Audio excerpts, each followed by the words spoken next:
it's Pamela Spence, medical herbalist here. End of another clinic week. The weeks seem to be flying past, as is the summer, really.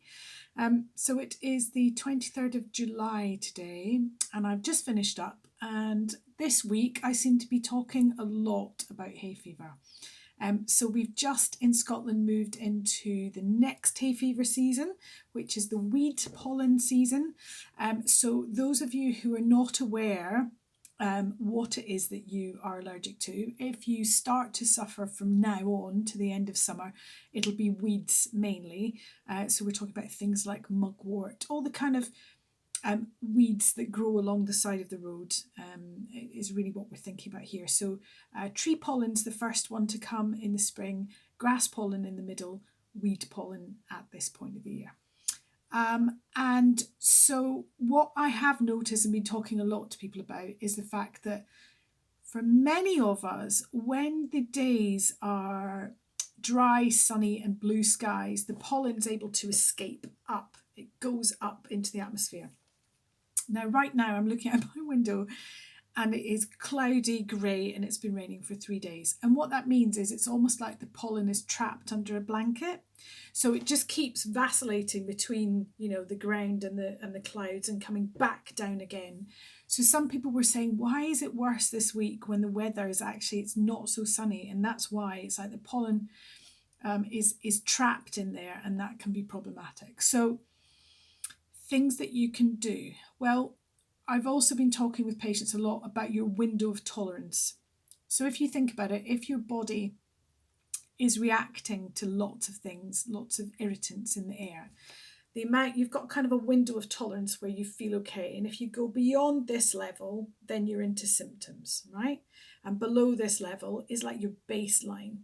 So if you can reduce the numbers of irritants that your body's having to deal with anyway, so you bring this level down while the pollen count is high, you will have a greater window of tolerance. But if that level of stuff that your body is having to deal with goes up and up and up and up, your level of tolerance will reduce. Does that make sense? So things that can make your body, can be irritant to your body and cause a histamine reaction. For some people, it's going to be dairy. Some people find that stripping dairy out of their diets when they've got hay fever symptoms can be greatly helpful. For some people, it's going to be high histamine foods. You can look that up on the internet for a list of high histamine producing foods and try to reduce or avoid those where you can.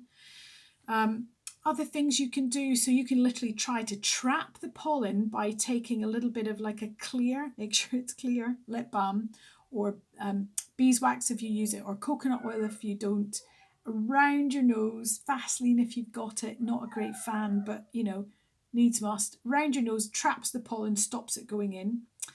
You can stop drying your washing outside. Not much chance of that in Scotland today, but if it is a dry day, then don't put your washing outside, because what happens is the clothing and the bed linen in particular traps the pollen. If you think about your pillowcase, you're right next to that for hours at a time. That's got pollen particles trapped in it. It's right next to where you're going to breathe it in. So that will be another top tip. Use hypoallergenic washing powders and things where you can as well. Herbs that are helpful. So chamomile has an antihistamine component to it. Nettle leaf has an antihistamine component to it. And you can just buy tea bags of both of those things and use, I'm a big fan of single tea bags of herbs. You can just easily then create a mix of your own. One nettle, one chamomile. If you've got an echinacea one, that can be helpful too. Pop it in a mug or make it in a cafetiere. Make it good and strong and drink that 2 to 3 times a day. So if you made up a cafetiere of that in the morning, you could just make sure you drink that during the day. That will be an easy thing to do. I have got a plant in the garden, in the herb garden, called plantain that can be useful as well. If I get a chance later, I will go and make a little film about that too. So I hope that's useful. I hope that you're all doing okay. And I hope that the pollen count starts to drop a bit for those of you who are suffering at the moment. I have written quite an extensive article on hay fever. So if you are looking for more resources, if you're on my Facebook page, look down or use the search button to search for Hayfever. If you're on YouTube, hop over to, or Instagram, hop over to my Facebook page, which is Pamela Spence Herbalist, and look for it there. And always feel free to get in touch and leave me a message. Take care.